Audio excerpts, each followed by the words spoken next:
is that connection to other people. It's that connection to the divine. It's that connection to say that we are all one body. We are all part of this, and it's up to us. I think that that's what the message was, is that we have to bring heaven to earth. And it makes me very sad that so many people think, well, that's going to happen when we're dead. It's like, no, you should be doing that now.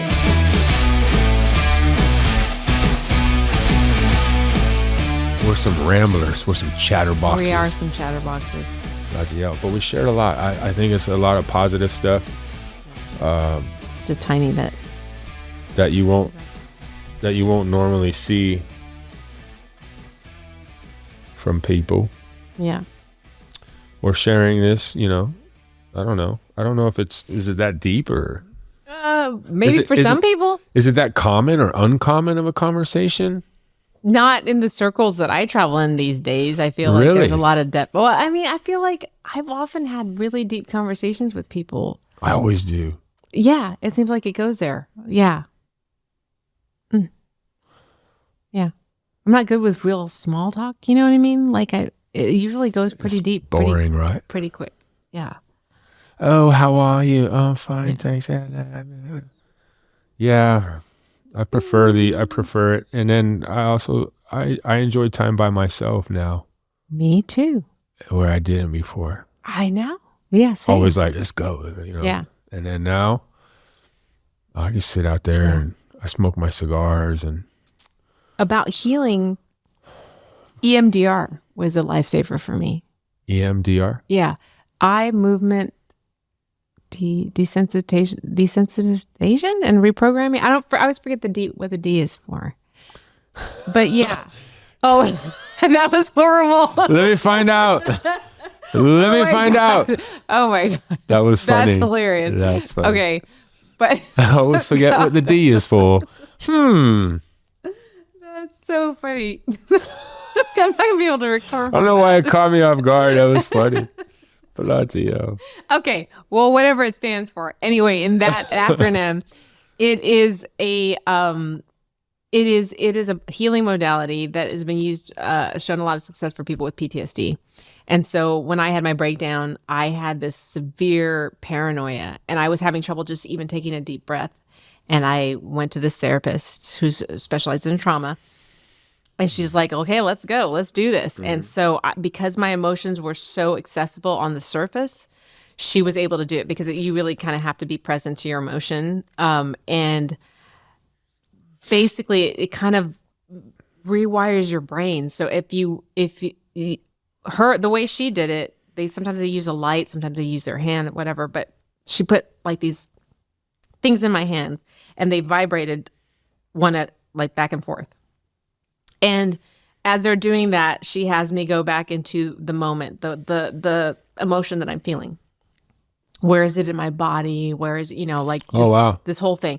And as I'm trying to hold on to the thought, it just dissolves, like it disconnects. So where I have this really strong emotion attached to a thought, all of a sudden I have the thought with no the emotion just cuts off. And so it's the sense of like, oh, like it's no longer causing this anxiety in my body. Is that an advanced perception, like within, like, because I think I'd have a hard time trying to recognize. What do you feel? I don't. It's like it just sort of takes the intensity and the impact of what's happening, and you can look at the thought objectively without feeling all the rush of emotion with it. And so that's kind of the way it was for me. So as I was going through these sessions, I began to be able to breathe deep again. I began to be able to like see like just things, sort of layers coming off. Like, oh, okay, I'm okay about that. Well, here comes this other thing up to the surface. Oh, okay, I've got to go deal with that. And we alternate between talk therapy and CB, like that thing. And EMDR sessions kind of back and forth. And that was really super healing. So I feel like that I had a lot of realizations that I think that a lot of people, as I have friends who've done peyote and have friends who've done ayahuasca, and I feel like that some of the realizations that they've had, like some sort of similar ones. Yeah. But without the, without maybe so much of the vision or the kind of like psychedelic sense to it. Yes. Though in meditation, I have had without any drug use, or without any, I shouldn't say drug use, but without any, any. Well, I mean, it is chemically, it is drug, but the nice thing is these sources are natural from the earth compared to chemicals or compounds. And it's not necessarily like doing it like abusing it or using it for recreation. It's like actually, you're therapeutic. So without that, I think in some I've had meditations that have had that sort of sense of like kind of a psychedelic That's pretty sense. Cool. Yeah. On its own. Like an maybe not an astral release, but I think the awareness of it and getting there. So even in the use of psychedelics or psilocybin specifically, because that's only my experience in the healing process, eventually you're supposed to grow from it anyway. The macro doses are supposed to help release those layers. Yeah. And I mean, I did a heroic dose once of 5 grams. That was crazy. That was bloody crazy. It took hours, and it was, it told me all about my whole family history. But regardless, the macro doses release that, and then microdosing just helps maintain. And it's not something you do every day or not supposed to. You don't want to build a tolerance to it. But it gets to the point where you're not supposed to really be having to use it anymore. Right. And maybe you visit it once or twice a year at a specific time where you're like, man, I feel like I'm due for a macro dose, a big one. Like I'm due. And it's been months, so it's like, all right, but I have to set aside the time, the mind space, go in with the proper intent, prayer, and protect the spirit and create a safe environment that I feel comfortable with in order to get the most out of it. Right. And then eventually, it should be one of those things where you're really living and you've cleaned the spirit, so to speak. Yeah. And in what you were just telling me, I brought up about I'd seen another guy, I can't remember his name, Mark something about total health or something, where it's the same kind of thing. And I was going to ask you how your diet was affected, because that's a part of the physical point in realizing and healing. Like, man, the physical point is like what goes in my mouth. Right. Yeah, no, for sure. I had to get really, really, especially when I was going through the crisis, the health crisis. One of the things they said is like, we got to bring your inflammation down. So because I have Hashimoto's, I'd been on an autoimmune protocol diet off and on. So it was a very, very strict diet that I felt that really helped me to bring my inflammation levels and what are they called? Antibodies down, because I had really high antibodies. And so I brought them down and I felt better. This was years before this breakdown happened. But after the pandemic happened and I was just managing stress for like 2 years. And then all this other stuff came to the surface, hormones shifted. And there was I just went on a trip with my son because he had like a band trip with the school, and I went as a chaperone, and I had very little sleep. I was living off of sugar because that's what was keeping me awake, because I don't do caffeine, and so I was just running, going, and then my body just broke down, and then I think I did get bitten by a tick, and so we don't know if that maybe was a trigger or something, yes. But there was like a lot of different things happening at once, and so when I sought the help of this doctor, Dr. Torres, he's here in San Antonio. He's at Institute for Functional Health. He's like, okay, well, this is my program. And I've had different, different practitioners that I've gone to, but I needed somebody to basically hold my hand through this, say, do this thing specifically, because I was so paranoid that I felt like somebody needed to take control of the situation, because I didn't have any direction, and I was feeling I didn't trust anything or whatever. My body just was rejecting everything.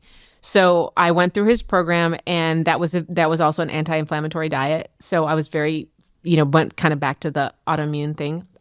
His usually starts with some sort of fast. I couldn't do a fast because I lost so much weight that it was a source of anxiety to lose any more. And that was scary for me. But I went through that, and as my antibodies came down, my mental level started, balancing out.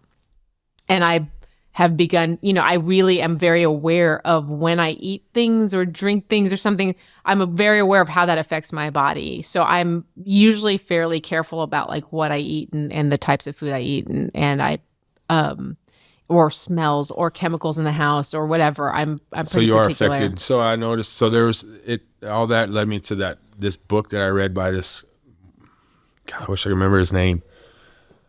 And it talks a little bit about doing your own test on, like doing a test on you, and it kind of responds a little bit by energy or affirmation. Like muscle testing? Yeah. Like muscle Mm-hmm. testing, like where, but it's all even just by verbal. Like we don't realize how powerful words are. Yeah. No, I've gone through, I used to see a healer that would do a lot of muscle testing and energy testing. And I have had I try to tell people, it's like, we joke about it in our house. We call it witchcraft.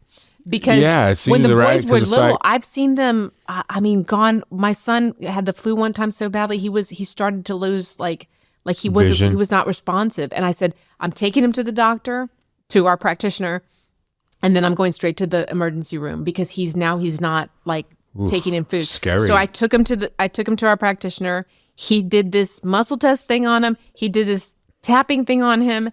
And as soon as we walked out to take him to the emergency room, because I was just like, I don't know what's going to happen, his fever broke, and he turned and looked at me and said, I'm hungry, Mom. And I was like, and then there were times that so I had a lot of problems with my cycle, like my menstrual cycle. And there was a time that I was not doing well, and I was like swelling a lot. And I went in there and he did the same thing. And I walked out and I started my period like immediately as soon as I walked out the door. And I'm like, there's something here. If it's, I don't know what it is, energy, if it's psychosomatic, I don't care. There's some modality, there's some energy that's happening here. One time he was doing sort of like this thing on me, and I could feel this current of energy just swirling around me. See, I want that. Yeah. Like that happens to me when I should do my thing on my energy thing on because that's happened to me.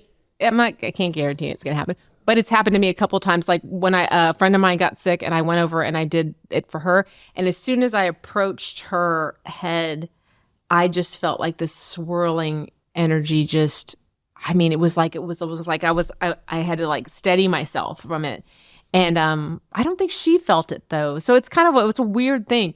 But she had seen something or something. I don't know what I wonder if, they talk about low vibrational beings and then raising your frequency, raising your energy, right? I wonder how drugs and alcohol play a part because they say it lowers your vibration. So for someone like myself, bloody you have to go lush. Completely pure. No, I noticed. Well, yeah, I think I'm getting to that point. I think I'm getting to my allotment. I think I'm getting to the hopefully the ability to let it all go, because even when I do, or at least limit it, it took me a long time to really understand my relationship with alcohol, and mainly because I come from a long line of alcoholics, and it's not that I'm not a functioning or I think I told you earlier, working in the business for so long, I've been so responsible having to be with it, but all credibility goes out the window as soon as one drop of alcohol has been consumed. So no matter what you stand on, it's not going to be justified. Right.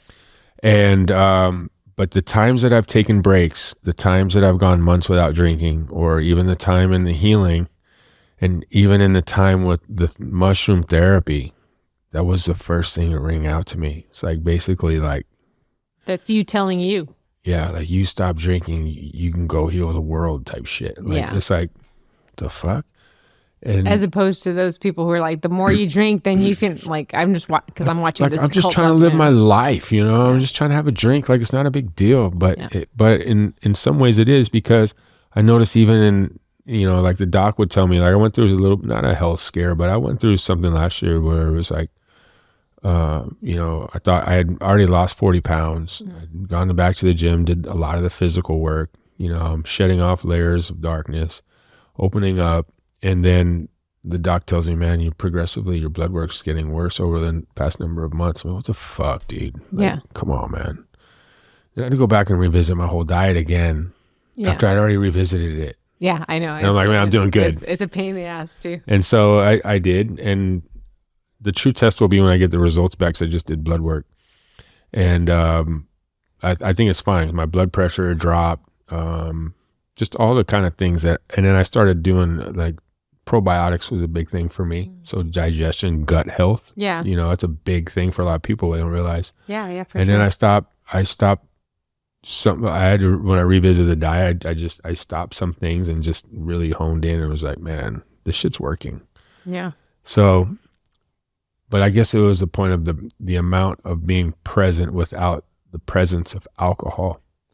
So even going to bed and getting the full REM cycle, dreaming, I've been going to bed with a drink for 25 years, you know, and maybe there's so sometimes much is processed through you don't that. realize. Yeah, there's so much that's processed in dreams. And then that's when your body really in that deep REM is when your body actually does its real healing. Yeah. Physically. Yeah. I mean, I had to give up a lot of things, and then I had to reverse that and say, like, how can I have like a fairly normal diet where I'm not controlling every element, everything that yeah, because you want to have a little fun in life. To be able to have a glass of wine and not freak out or not have my body freak out. Like, how do I find the balance? And that was a long thing. I mean, that was a long, but there's been so many. I wanted to tell you about the whole thing that happened with the healing thing. I was drawn to this book in the library one time. Like, I went to a library. It's happened to me. I was drawn to a book. I opened the book, and the book was, I don't know what called me to the book. I just picked it out of a shelf. And then it said something about this heal. It was about this guy that wrote it was a healer. And I'm like, okay, that's interesting. And then come to find out that particular healer was coming to the area, and he was going to have like a healing seminar. And I was like, okay, I think I need to go to that. And then I happened to mention it to my practitioner, and he's like, I'm going to that too. My wife and I are going to that. I'm like, oh, that's weird. Okay, well, we're all going to that. So we all went to it. It was up in Austin. We went to this healing seminar, and they did this thing where you worked with energy, which was, I was like, okay, that's cool. And then they activated my hands. Okay, and then I went through a healing. And in the healing was the most bizarre situation. I'm laying there, and this guy is kind of doing like a Reiki type, right, just over me. Over you like this? At some point during that while that was happening, all of a sudden, I felt as if I was not in control of my body. My body was breathing, but my body was moving like it was breathing, but I wasn't breathing. I felt like I hadn't taken a breath in like 3 minutes. And then I just started sobbing. It's just all this grief came up. And I was like, this is the most bizarre. It's the shit you see on Netflix. I'm like, I don't even know what's happening other than the fact that he's just standing there doing this. Was this happening to multiple people? I was in a room by myself, so I don't know what was happening to other people. Okay. Well, for the healing part, I was by myself. And I was like, okay, well, that was crazy. Maybe I just had some stuff I needed to purge. Okay, so then I go home. And they say, well, a lot of things can happen, but, just take a bath and stay hydrated and put these little flower essences in your bath. And I'm like, okay, yeah, whatever. That night, and for several nights after that, my entire body would vibrate to the point where I think one time my husband said something like, quit shaking the bed or something. I'm like, I'm not doing it. And I was so paranoid because I felt like there were beings in the room. Like, I was laying and I couldn't close my eyes. I was scared. I couldn't meditate because if I closed my eyes, I thought there's things around me. I could feel it. So all of a sudden I'm going to the store looking for these flower essences to take a bath in them because I'm like, holy shit, I have to have the light on. Oh, it was meant to calm you down, the essence? Yeah, I guess because I had to sleep with the light on because I was so paranoid because I was like, something's in the room with me. I don't know what it is. And I keep feeling my hands vibrating. They're just vibrating all the time. And eventually it calmed down and it went away. But now I still have that thing that I can feel sometimes on myself or other people. It's a small way in how I got over grief. Yeah. Yeah. Erica finds ways to show up. Yeah. And it's, I've learned to embrace it instead of fear it or like this isn't possible or right. The possibilities kind of are endless. Well, that's what I was going to say earlier. So there's influence. There's outside influence. That what you went through, it broke your heart open. which was a miracle. I'm not saying that that's why it happened. I'm saying that had the Yes. effect of breaking Yeah. your heart open in a way that left you. What does Leonard Cohen say? That's where the light comes in, where the cracks are, right?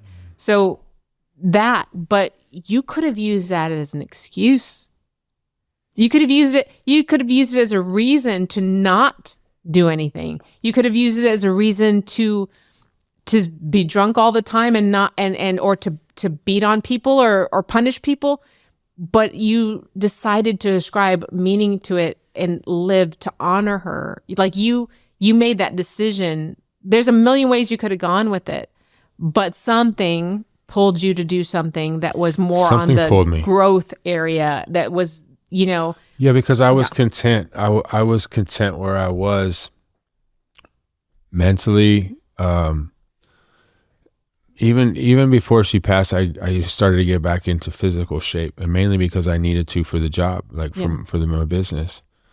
And so I'd already lost some weight, but after that, yeah, it was all a bit strange. And then I tried to go on the dark side. Like, if there's anything about, fucking white boys, we want to party to the edge, but a joke, but it's the same.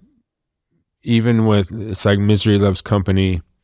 It's not that I wanted to bring anyone else into my misery, but if I wanted to feel the pain, I want to feel the fucking utter depths of it. Yeah. I want to step into fucking hell and feel what that's like at the same time. So if I want this remorse, if I want this grief, I want to feel all of it. And not only do I want to feel all of it, I want to take all of it. And then I realize I want to sit with all of it. And then when it goes, I want it to fucking go. Yeah. And that was that process or understanding. And then Let's just go through this shit if we're gonna go through but it. like, let's get it over with. Yeah. The problem is fast forward a year later, fucking over it, right? We're at the year mark, like, Yeah. fucking over it. No, motherfucker, you ain't over it yet. Like, oh, isn't this over yet? Yeah. But the work helped. Putting in all the work continued. So it wasn't like it was I think it's easy to bear grief. I've seen it. I've seen parents wear it for years. I spoke with another man whose wife had died, and he said it took him 7 years. I'd be like, motherfucker, I'll be dead. Yeah. It was hard, but I really wanted to get through it. And even family and or friends who were like, man, been to Vietnam, like I could get over this tomorrow and go back to work. And I'm like, yeah, me too, motherfucker. But at the same time, while I'm putting in the work, I also found a sense of peace. Yeah. So sitting out there in the country, me and my dog, and it was, I don't know, it's unexplainable. Kind of like what you're saying in that process. But I'm glad I was able to endure and take. In my eyes, I was able to complete Erica. Okay. In my intuition, it's like, all right, maybe in some part of this, I was able to complete her and her life journey. And she just set me up to start or to do more work here. Like, all right, now it's your turn to do more work while you're here. Wow. And I'll see you later. Yeah. When you die, I realize it's a gift now. It's like you're getting to go back home. It's not. When my son was born, took one look at him and I was just like, I know you. I've known you forever. Like, it just it's like felt soul that, family. Like, and then starting, you hear soulmate, and then you hear twin flame. Yeah. We were just talking about that this morning. Oh, really? Because some people use that to take advantage of people. Yeah, it's like throwing around around narcissism. Yeah. Like, you're a narcissist. Yeah. Like, motherfucker, you don't know what a narcissist is. Like, like, that's a whole nother mental. There's like narcissistic behavior, and then there's narcissists. Yes. There's gray area. And I think there goes in probably other dimensions of mental but what health you're saying and wellness. made me think that, like, you're onto something, because this is the new modality. I think this, like, the conversation, the heart to hearts, the actual real authentic conversation, because we're missing a connection that I think a lot of people would get socially through church. Yes. And the problem is that a lot of churches now have these they've always had this power over structure, we're moving away from, like, people talk about the patriarchy, whatever. But if you want to call it the patriarchy, fine. But it's what it is it's a power over structure, that like our society has been structured as somebody has to have power over somebody else. There has to be this element of control. There has to be this element of exploitation. That's how things advance. And I think we're moving into like, no, it needs to be, whether you want to call it matriarchal, it's more cooperative. It's like the breaking of the systems that were power over, like, like they were, like they had bad intentions going in. Yeah. And so the bad intentions and things are going to eventually be gone. It's kind of like if you want to utilize scripture and saying Revelations, and that Satan's day will one day be gone. It's so in the sense of spirituality, it would be the negative energies, the low vibrational energies will all be removed, and earth will be restored back to what it was intended to be. And in the same time, Mother Earth, Gaia, is doing its own cycle. It's doing its own thing. This is not the first time civilization has started and ended like anything else. This is a balance of the universe. Yeah. So whatever is happening or unfolding is fine. And it doesn't happen overnight. Yeah. So if it's your experience or my experience or dealing with a certain circumstance, if it is all intertwined, I utilize the analogy of what trees have in root systems underground and how they communicate, how they can help each other and feed each other from distances away through the branch work. And that would be what the human connection would be. The reason some of it's lost is because the new network is on our phones and on our internet. So it's created a disbalance, but I think it comes back. And so having awakening moments or an awareness, which leads to an awakening, okay, I'm aware, and then leads to an enlightenment, okay, I am connected, and then leads to something further. So it's all still a process, and everyone has their own choices to make, and there's no judgment, because it's not like, oh, you need to do this. It's like you're saying with church. Yeah, like you need to live this way. You need to, like, there's like, the Bible is a great handbook, because it would be an encompassment of all man. Yeah. And it shows us how to live live with unconditional love. If people hadn't used it if people wouldn't use it. And then it's been transcribed. To just sort of like times. Use, again, it's being utilized as a tool of power over. How do we condemn somebody so that we are higher? It's like, it's like a Bible basher, right? Where we say So most of the time you go to church, you don't see someone pushing the theology on someone. You just see like-minded people helping and their right intention. The Bible bashers are the one that are pushing religion, or some Catholicism, Christianity, Muslim, which shows a lot of extreme Muslims, that you're telling someone to be a certain way. It's like, that is not an open heart or an open mind. And now you're passing judgment as well. And the part of that reality is, you're not allowing me to be me. Right. You're not accepting me to be me. Well, especially when the prophets of each of those of each of those, of Islam, of Christianity, of who else? Catholics. I mean, but that's the same as Christianity. But similar. When you have the prophets themselves that embodied that spirit of like the authentic connection, that's there. That is there in this in their scripture. But people ignore that for the how can I put myself one rung higher than you are, closer to that, or how can I I'm right, you're beat wrong. you down with this to make myself more comfortable, or how can I impose including Jews, my fears and my everybody all of them, or even Hinduism, Buddhism, all religions. There's this structural issue that is taken on this element of power over for some. I mean, but I grew up in the Catholic Church. My mother, I did too, worked in the Catholic Church. And what I saw, I grew up around people who were very spiritual and very progressive and very, they stuck to the ideas of charity and compassion. And that was more there. It was less judgment, right, and more service. Because we didn't have any proof. We were told these things. Like going to church as a kid, I was forced to go every week and then put on this bloody sweater. And I'm like, fuck. And then do all the parts. And I was an altar boy. And then, the confession and confirmation and baptism and all that.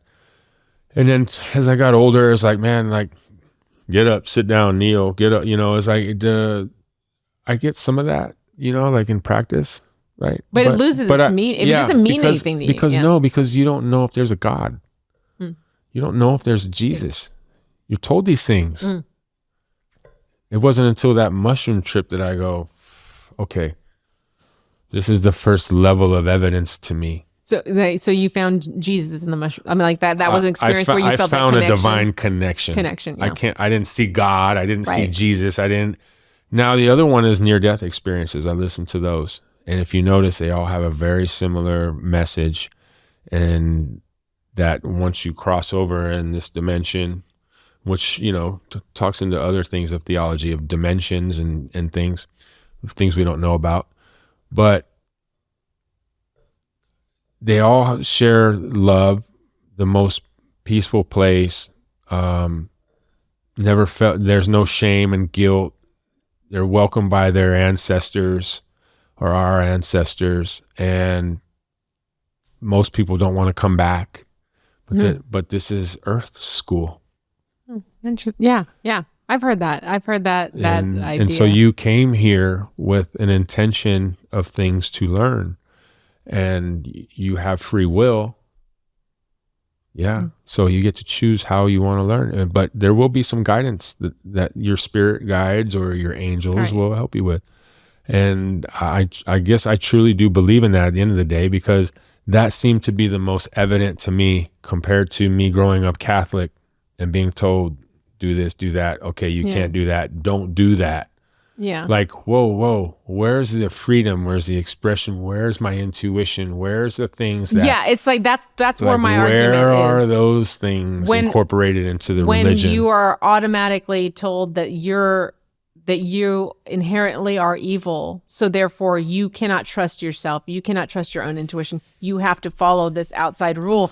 That's where my disconnect from religion is. It's but I still respect it. I'll still go to Catholic church. I'll still take communion.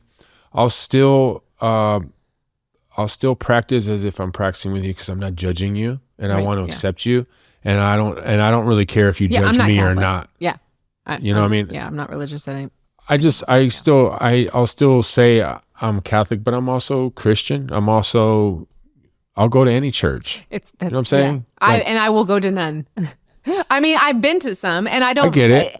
I can speak the language, but I even before, because when I was part of an evangelical church for a short while, and I was asked, like, when are you going to make a Christian album? I'm like, I'm never going to make a Christian album, because I want to speak to people on a level that transcends religion. So but you must have an opinion or a realization about Christ. What do you think about Christ's time here on earth?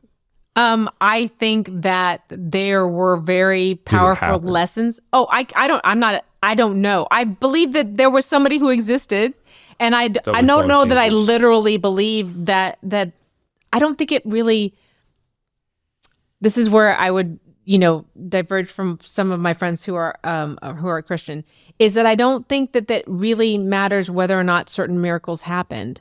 The point was the meaning. The meaning was the point. And so just like if you were to watch Star Wars or Lord of the Rings, you understand the meaning of the message that the story is telling. So what does Jesus mean to you? Means to me that there is that connection. Is that connection to other people? It's that connection to the divine. It's that connection to say that we are all one body. We are all part of this, and it's up to us. I think that that's what the message was, is that we have to bring heaven to earth. And it makes me very sad that so many people think, well, that's going to happen when we're dead. It's like, no, you should be doing that now. Right now, our country is built on economic growth. Yeah.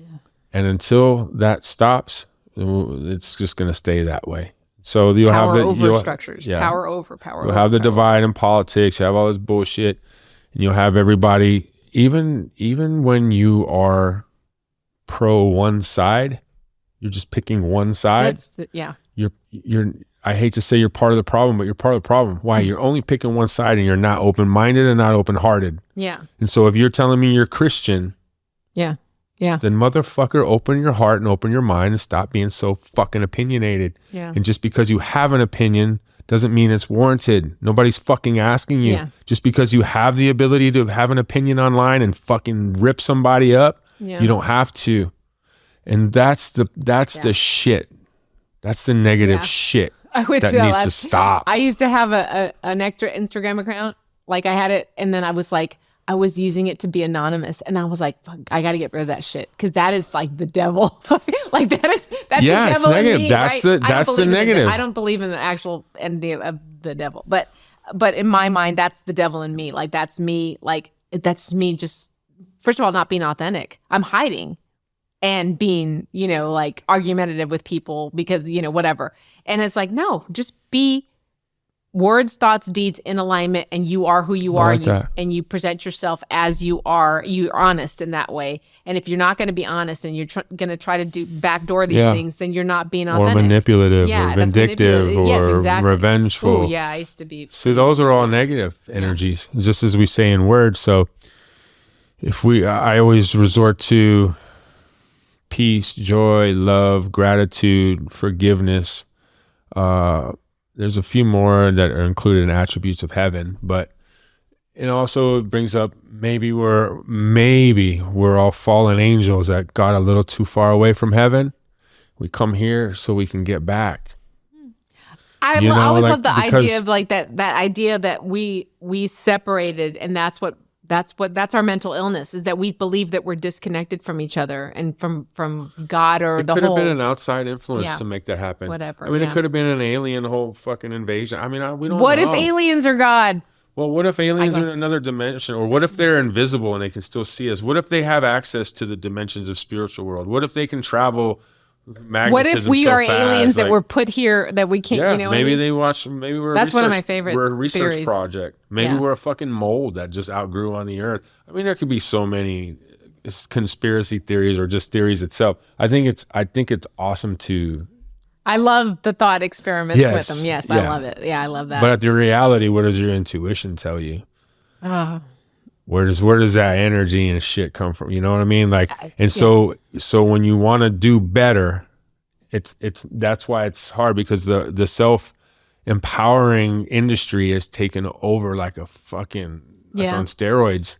And I feel like for a lot of people, they're not getting the deeper meaning or impact. So I feel touched that I have the ability to have a vocal standpoint, and feel free to say it now, where before I've been silent for so long. And I feel silence is necessary, but it's also nice to know, all right, I feel blessed to speak in this manner. Yeah. So what's going to happen? I don't know. Yeah. But I'm going to roll with it. Like before, we didn't have the luxury of thinking too much about any of it, because it was just survival mechanism. Imagine saying this shit in the 80s or 90s. No, because and also it's just moving from a survival existence of like, shit, I have to stay in touch with, I have to be in the community because it's a matter of survival, or I have to, there's a lot of dangers out there, to this thing where we're fairly stable comparatively to where we were centuries ago, right? But now it's like it's now we're up here. Like now we gotta like think beyond where we are. Are you native? Am I native? I have I think 30 something percent Native American genealogy, if you will. Nice. Yeah. But it's like Iberian Peninsula, a lot of that. So coming over from like the Italy, that area of Spain, Italy kind of thing. And that makes sense with what my because my last name, my maiden last name is Valenzuela.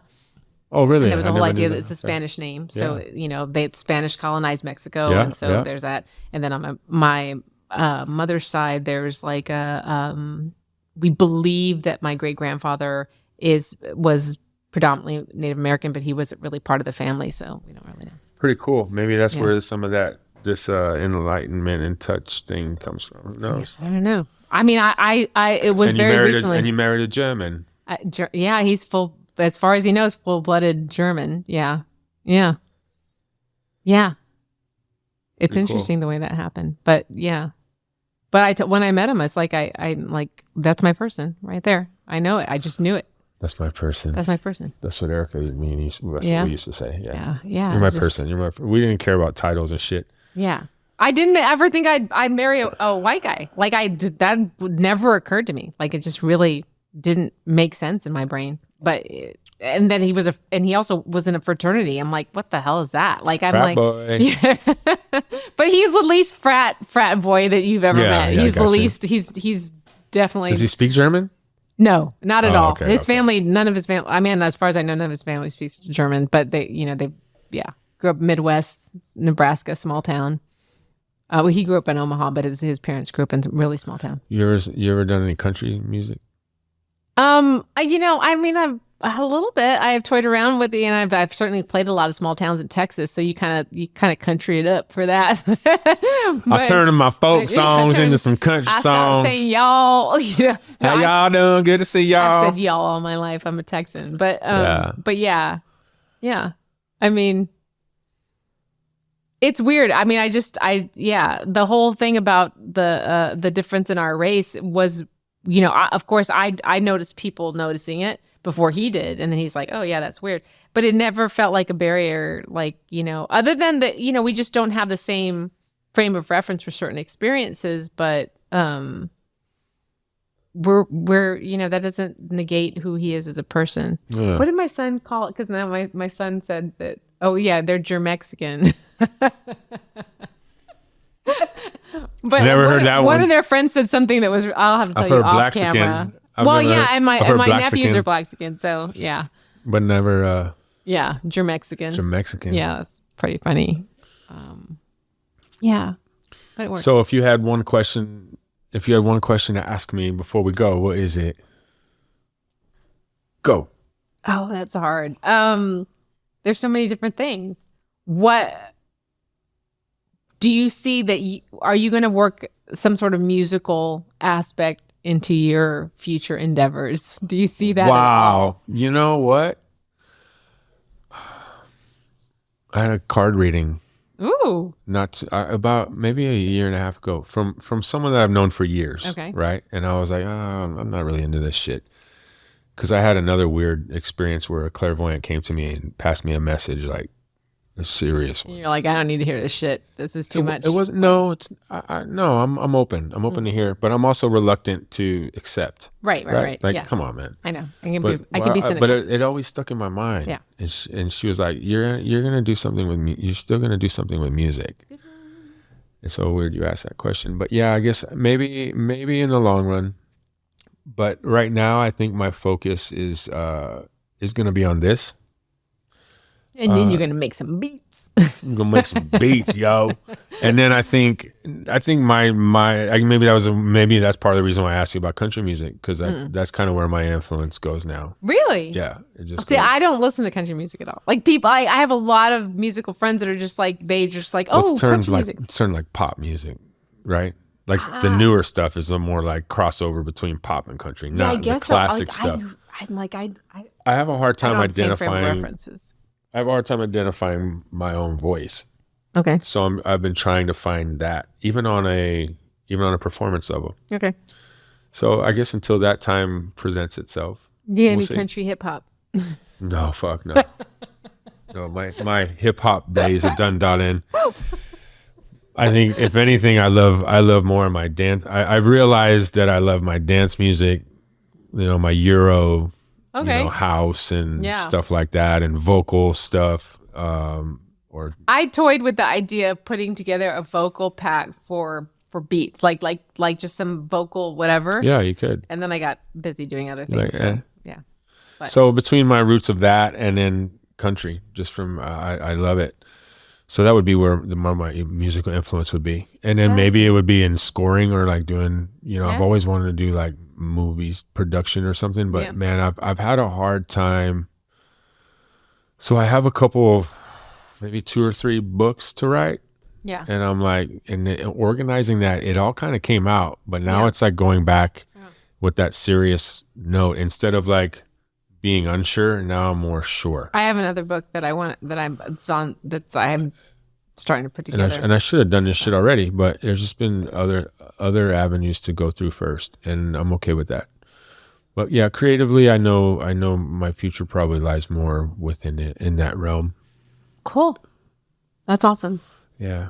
Yeah, kind of like I've never. There are many times I've wanted to just say, I'm fucking done with this. I'm done. I'm Oh, done. absolutely. And then it's just like, but that goes back to the Rick Rubin thing. He said the same thing that makes you an artist, the sensitivity to the world, is the same thing that hurts when you're an artist. This is not how he said it, because you're sensitive to the world. So like, it's hard to be an artist when you're sensitive to the world, but that's what makes you an artist. So you get to do it. You have to decide. And I remember reading that I was listening to it on tape, listening to that and just going, oh shit, that's exactly right. And maybe do I throw in the towel now? Because maybe I'm not willing. And that's where me accepting the fact that, why try and make something that doesn't work necessarily. So I would be better off, instead of trying to be the artist, be the Rick Rubin. Yeah. I would be better off putting my energy into my writing. Yeah. Compared to, because it's hard. Think about how hard it is to identify as an artist. Like when you're trying to be creative, like you got something in you and you're like, I got to get this out. And I don't know which medium. I don't know which way to go. Yeah. I can't draw for shit, can't paint for shit. Right. So where else do I go? So you start looking for avenues. I know the avenue. It's in writing. Yeah. It takes work though. Like I wrote a piece last year. Say last year, what are we in? Maybe it was this year, but it took 8 or 9 edits for like a 6-page poem. Oh yeah, no, yeah. So it was really like a short story, too, yeah. And so it's like, and then so it's a process. It's a fucking process. It is a fucking process. Condensing when you can start eliminating shit out of your work. And realizing this isn't worthy. I thought I had this isn't down. worthy. I thought I had, and then I handed it to an editor, and I was like, "Oh, she's just like, what does that mean?" I'm like, "Oh, you mean you don't get it? You don't have the same frame of reference I do?" Oh. How long did it take you to edit the book? That took about 5-6 months, maybe. No, 5 months, 4 months, 5 months, something like that. But it's a short book, It took me over a year to write it, and there was a lot of, and I had friends that were reading and going, oh yeah, okay, that's right, that makes sense. Or even friends that were just like, are you being fair with that? Like, is that your, I was there too. Or have you really dug deep enough with that one? Oh shit, you're right. I'm not in the space I want to be. I'm not coming from the perspective I want to be, like the actual like. It's learn tough. the lesson. Yeah. So it was a lot of, it was a and growth this is period. your first book. Yeah, it's my first book. So and it's pretty short. But it's gonna make you better for the process of the next one. Yeah. Next like the first song you wrote. About forgiveness. Yeah. No shit. Yeah. But mostly like self-forgiveness, because I think that stands in the way for a lot of people. That's the thing about forgiveness. Most people think, oh, I gotta forgive that motherfucker. No. Forgive this motherfucker. Absolutely. And I think you might have said something that I seen in podcast or something, and it was like, and it resonated with me. It's about projection. Oh yeah. When you start talking to motherfuckers like, hey man, you should be doing this and be doing that. You got all these pointing right back here. You're like, hey bro, you talking to you yourself. got only one finger going that way. The rest of them are coming right back at you. I didn't think about that. That's the truth. That's right. And you're really only seeing it as somebody else. When you can acknowledge and or see that. Yeah.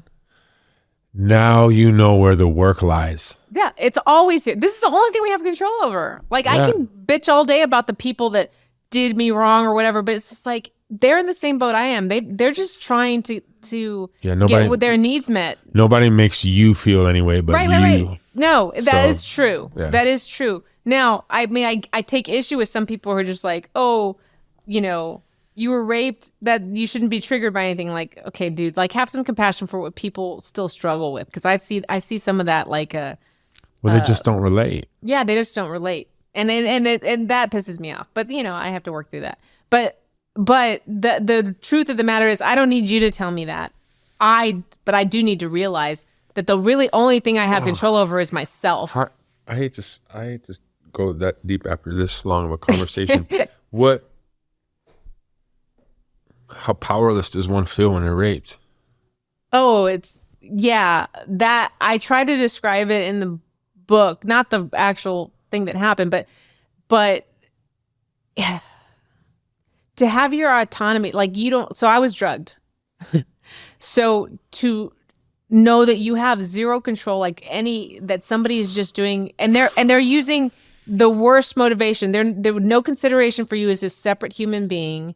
It's a feeling of just such dismissal of your humanity. Like you're not even, you're just an object. How do you think that resonates into the universe? I can't even imagine. I mean, in my head, I can think that person must be such a tortured soul. I'd hate to be that person, but I felt it in my stomach. It really, really, really sucks to be me too, because I don't have an experience. Because I got to take it. And I also have to have the experience of like, I don't know what a normal sexual development is, because because it was taken from me at 8 years old. So I don't know what like an 8-year-old who wasn't molested, how they see, and there's a point I might have been raped. I don't know, because I blacked out at a certain point. So I don't know what it would be like to say somebody who wasn't that, and how they developed their own sense of sexuality, their own sense of their body, their own sense of the way they feel attracted to somebody or not. Rebellion. Right. So it's like I don't know what that is, because I've never had that experience. My experience was like it was taken from me, and I had to deal with the repercussions of that. So, and my control was taken from me when I was drugged. And the worst part about that I dealt with for so many years was that I wasn't physically helpless. What they had given me had made me so hypersexual that I was actually participating in my own abuse, but I did not know how to stop it. And I knew I didn't want it, but I also was just like, so like everything was so heightened. I don't know what drug it was they gave me, but it was a nightmare. But at the same time, I couldn't stop it, and I couldn't not participate in it. And then it was like I was helpless against it. So I told myself for a number of years, like I can't call this rape. And it wasn't until I did work with the San Antonio Rape Crisis Center that they were like, no, that is rape. You didn't have control. You didn't make that decision. You didn't say that wasn't something you would normally wanted. Wow, what a fucking battle. It was really. It's an internal battle for a long time, because because no one. How can you reconcile the things that you participated in, even unwillingly, but that you were helpless to stop yourself from doing? And it was like, because somebody could look at you and say, like, well, I mean, because I've heard, who was it? He's a music dude. Say, well, if they're passed out, it doesn't count, or whatever. Or if they, like if I drug them and they're into it. But if you drug somebody, they're not in their right mind. They didn't make, and especially if they didn't make the conscious decision to take that drug, because I didn't. Well, okay, this will extend that fucking shitty argument. Or was any of your behavior while you were sober around that time matching up with that at all? Not at all. Then that's enough said right there. Not at all. You know what I'm saying? I was like, I just remember we went. Well, like here's if the you thing. were, if you were, but here's the thing. I was going to go protect my friend who was going on a double date with an older guy, and so she wanted to impress this guy because she wanted to make him a sugar daddy. So like, that was her words. I was not into that thing, but I was worried about her. So we went, but she wanted to get all dolled up, like she wanted to look, the part. And so we're both wearing these tiny little dresses, short up here, and we're young and we're whatever. But it's not like, in my mind, I just wanted to look beautiful, but not for that guy, not for these guys. I mean, I had no interest in these guys. What was the next day like? The next day was, let's get out of here. Fear. Nobody's going to, we can't tell anybody. Nobody's going to. You still friends with this person?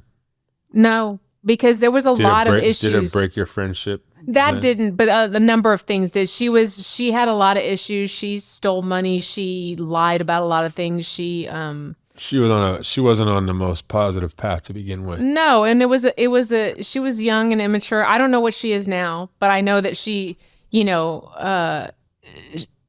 looking back, I didn't have a standard of behavior for my friends. So I had some really good friends that Well, were at that age, we Right. we have a mixture of. And so there were things that she There's no said and did that I justifying. was like, how did I let that person into my life? Like she's over here talking about getting a sugar daddy, and she's over here talking about like doing this and that or whatever, Well, I don't think. and I I'm don't. like, I don't think.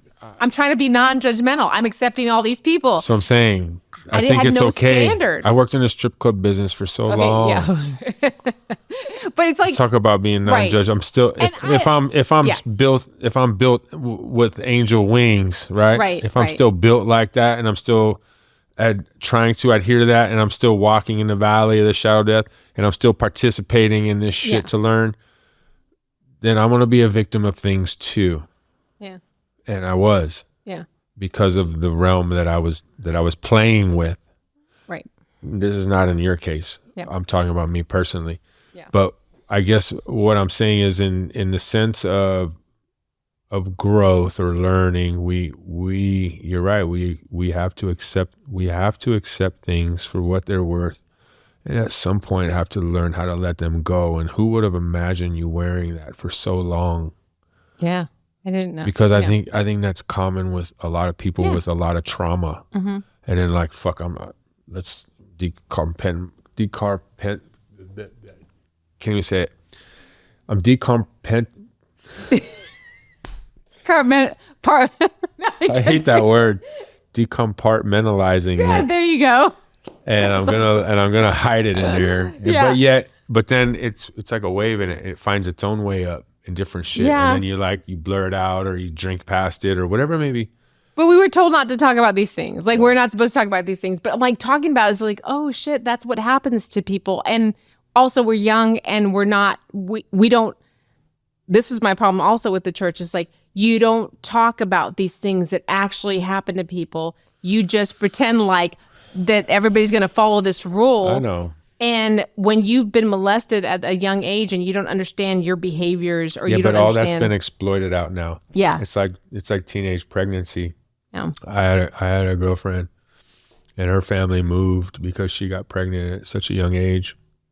Like, And- people have sex and they have babies. Like, it's just a freaking natural Yeah, thing. but I mean, it shouldn't be a common thing for 15 or 16-year-olds No. these days, because Right. now I was 30 Mhm. when Evan was born, or she got pregnant. But how does a person express themselves sexually these days in a responsible manner? I don't know. I'm not out there doing. I mean, you mean not married? Or you mean single? Yeah. I think there's communication. I How always about told my how about sons. your kids? I told my sons, enthusiastic consent. Enthusiastic. First of all, you're not just concerned with your own pleasure. Give it to me, Daddy. You're concerned Sorry. with you're concerned with your partner's pleasure. You're concerned with their well-being. Okay, that's for you, for protection, because of what you've been through, right? Well, yeah, but okay, I mean, I what just I think mean it's is a rule. how do they? Let's say they get that, but how do they still act responsible? What's the responsible thing for a young male or female to do in a sense of sex? How do they understand intimacy? How do they understand any of the sacred? Is there any sacredness? Is there any, or is it just casual? Can you be real with this person? Can you be who you are? I feel like my sons are very attuned to, like, if they can't be themselves with somebody, they don't really want to Well, let me ask you be about the- connected to them. Yeah, because there's an emotional attachment too, and I think the responsibility comes from a male, even for a female.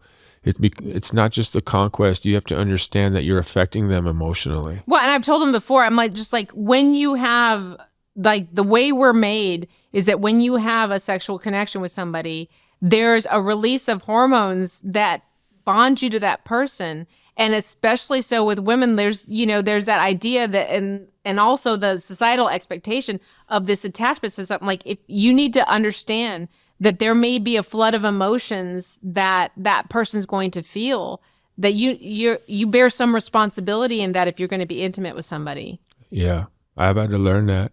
Yeah. So it's like I'm not going to blame you for not maybe having the same level. I understand because one time I had to take testosterone because I was having this whole issue, and all of a sudden I was just like, is this how men feel? Because holy shit, like, this Your is sexual like, drive. I was like, holy crap, this is annoying. Like, holy crap. I was like freaking out about it. But I said, I'm not going to blame you for, just having natural hormone surges and just but I need you to try to understand that that women aren't exactly the same all the time. You can't generalize, but most women are. No, you're right. So you have to be aware. Yeah, because a guy may be attachment. sexually, I don't want to say aroused, but not have active. the same emotional connection or be open to that as much. I mean, especially in a young age, because you don't understand it yet. Right, you don't understand. You're not there. You haven't reached that level of whatever connection with somebody. The primal thing's kicking in. Yeah, so it becomes about that. It's like how do we meet them where they are and acknowledge the natural processes, the reality of what they're facing. Yeah, and then also try to open their minds to like, okay, how do I best act in this situation? How am I respectful of this other person? Because it's hard when you're in the moment and there's emotions and hormones and all this other stuff. To tell somebody, okay, think of this or think of that. That's difficult for adults to do. Yeah. Like, let's be real. Know, yeah. But so how do you take out the judgment and start saying, but you have responsibility. So just so you know, if this happens, you're responsible for this. I think it's more after the fact. Yeah. Because it's probably going to happen. Right. Oh, yeah. Especially with the attraction, whatever. Right. Or a mutual agreement, enthusiastic, and then the next day, like shit. I think. Well, like, what were we doing at that age? Oh, we know what we were doing. But you're in a kind of a fortunate situation, meaning the marriage lasted, right? A lot of work. The responsibility, I think, for a lot of young males, especially in a sense of conquest, right? Like, and I don't think that it's a bad intention of just the conquest. It's just more like, yeah, in the heat of the moment, but the responsibility also comes in, all right, do they have any foresight into how that relationship could even really work? Like, what is the dynamic of that? And I think that's a huge problem, is because people think that they can get in a relationship with anybody. Right. And they can make it work. Yeah. That's not the fucking case at all. No, I think both my sons have had experiences where they had their like girlfriends that it was this unhealthy emotional attachment that kind of went overboard, and then they both saw how that panned out, and they were like, "Yeah, I don't like that so much. Like maybe this is what unhealthy looks like, So I think that they're a little more cautious, and also because I will just sit down until they tell me to shut up. Let me tell you. Yeah. I think we can go talk to them. We're blue in the face, but they ultimately got to go through it. And I don't pull punches about it. Like, I'm like, this is whether it's about sex or relationships or whatever, I'm just going to tell them straight up, because I don't want regardless of what you tell them, they're going to have to go through it. Right. They're going to have to go through it anyway, but I want to be as factual as possible without like tiptoeing around stuff, because I feel like the more information they have, the better. I agree. Yeah. I've always been honest with my son. And none of this, pet names for stuff or whatever. I'm just like, this is the body part, and this is what whatever. I'm like, I'm just whoa. They're like, Mom, stop talking, please. That's more than I asked for. I don't need any more. It's just, I don't want to hear it. But at least I know I've said what I needed to say. Yeah. I'm like, who else is going to tell you these things? Me. Because it's important. So I'll tell them anyway. Well, I want to thank you. Well, thank you for having me. And thank you for introducing me to Bonanza. We shall be buying that one again. Absolutely. It's a good one. Any parting words? Drink lots of water. It's good for you. Hydration. That is number one. It is really. It really is. It's really so important. It's hard. Yeah, I know. But it's crucial. It is crucial. That is I drink alkaline water at the house. I do not. Well, HEB started offering it for like $2 for the 5-gallon container. I'm like, I can afford that. I started doing the osmosis water at one point and didn't realize that they take out all the minerals. So I got really sick because I was like, what is happening? And then I was like, oh, I've got to put minerals back in or I will waterlog myself to death. So, yeah. Well, I hope to continue on this this communication and talking about stuff. I'm glad you, thank you for being honest and sharing everything. And it's pretty cool to observe We are Chatterboxes We are at Chatterboxes. Chatterbox on the Hotbox podcast. Yeah. Yeah. No, thank you. Thank you for reaching out. Thank you for the email. It was very touching, and I really appreciated it because I feel like, oh, there, a message reached some. Like, you know, you put stuff out there and you don't know who it reaches, and then it reaches somebody, and you're just like, oh, that was really cool. That was a really cool connection there. So yeah, totally appreciate that. It's funny how things work in life. Right. Yeah. I haven't seen you forever. I know. Crazy. Well, God bless you and your family. I'll see you soon. Namaste. Namaste.